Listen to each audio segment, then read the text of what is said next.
Over the past 70 years, the World Health Organization has spearheaded efforts to free the world of killer diseases like smallpox.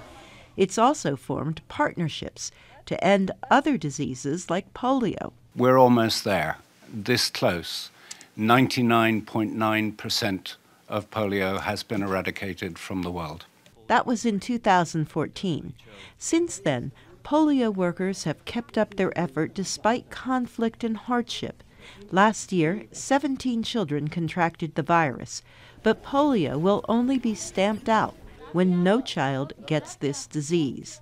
Access to life-saving vaccines, not just for polio, but for measles and a host of other viruses, is a problem for many people. That's why the World Health Organization declared the theme for this World Health Day, Health for All. Much of the world is talking about universal health coverage at the moment. It's one of the really global challenges that we have.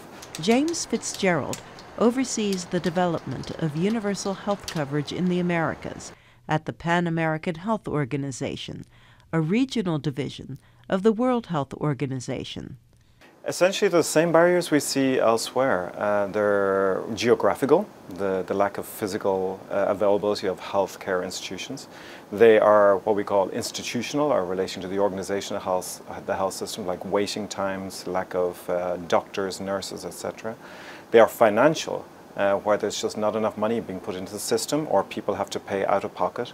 And then there are issues relating to social discrimination within the health systems. It's a tall order to see that half the world's people who don't receive the essential health services get what they need without forcing families into poverty to pay medical bills.